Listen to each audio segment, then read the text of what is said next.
What's good, y'all? This is Evan with DMV Sports Zone giving you another update on the Washington Nationals. So as this video starts, we got good news and bad news for the Nats. Well, the bad news, we're going to get that out the way first, is that the Nationals are 2-13 in the month of August, and they're currently set to finish last place in the NL East in a 162-game season for the first time since 2010. The good news, on the other hand, is the Nats currently have the 6th overall pick in the MLB draft, and a lot of prospects are showing promise. Yes, indeed, the future does look bright in DC as Josiah Gray has made 3 starts with the Nationals, and he's held down the fort all 3 times against the Phillies and then 2 against the Braves. Luis Garcia earlier this month had his first multi-home run game of his career. He did that against the Phillies. And Carter Kieboom's coming into his own. His batting average is slowly climbing up. It's like he's come a long way from what we saw in April. Carter Kieboom's come a long way.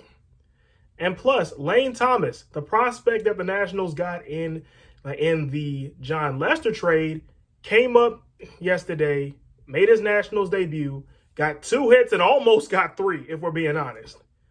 So this and many more reasons are why Nationals fans should have a lot of hope in the coming years. But speaking of what's coming up, let's look at what lies ahead for the Nats. So after a day off today, the Nationals will start a 2-game series at home against the Toronto Blue Jays. Now, the Blue Jays are 63-54. They're 4th place in the AL East, but they're only 4.5 games out of the last wildcard spot, so Toronto's not out of the playoff picture just yet.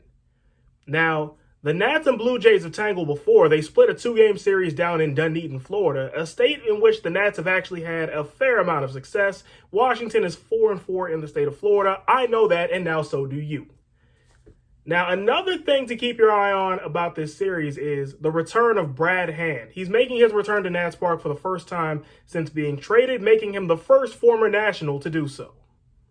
So after another off day, the Nationals will then hit the road. They go to Milwaukee first for a 3-game series against the Brewers. The Brewers are 72-47. They're first place in the NL Central with an 8-game lead on Cincinnati. They have the 3rd best record in the National League, and if the season ended today, they'd be the 2 seed in the playoffs. Now, Milwaukee leads the season series against the Nats 3-0 after sweeping the Nationals in a 3-game series May 29th and the 30th. Yes, you only heard 2 days, but there was a doubleheader on the 29th after the game on May 28th, which happens to be my birthday, got rained out. So yeah. Up next, the Nationals will head to Miami for a 3-game series with the Marlins. The Marlins are currently 51-67. They're 4th place in the NL East, 1 game ahead of the Nationals. Well, Washington leads the season series 7-3, and the Nationals could clinch the season series with a sweep down in South Beach. And then the Nationals will close out the road trip by going to New York for a 3-game series with the Mets. Now, the Mets are 59-58. They are 3rd place in the NL East. The season series is pretty much dead even as New York has the lead 6-5. And the story here is the home team has been dominant in the series between the Nationals and the Mets, as the Nats have only won 1 game this season at Citi Field, but also the Mets have only won 1 game at Nationals Park. So something to keep your eye on there. What to watch for? Why, that would be the prospects, as the prospects are starting to take over at just about every single position. The only like full-time, like full-fledged MLB like major league players left on the roster, like on the starting roster, it's Alcides Escobar, it's Josh Bell, and Juan Soto, and also Victor Robles. But we're starting to see more and more prospects coming up. Josiah Gray is going to make a couple starts over the next couple weeks. August 18th against the Blue Jays, August 25th down in Miami. Plus, Tres Barrera's coming into his own behind the plate. Carter Kieboom's coming into his own at the plate. And Luis Rojas has even shown flashes of promise. So there's a lot to look forward to, even despite the Nationals' record.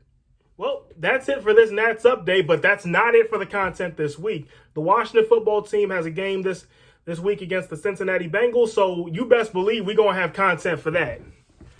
Ain't that right, Mini-Me? He said, yeah. Wait, hold on. What? What you say? You said Terry McLaurin should be in the top 100. Well, I agree with you, man. You make some good points. What was that? What was that? You like Jonathan Allen too, man.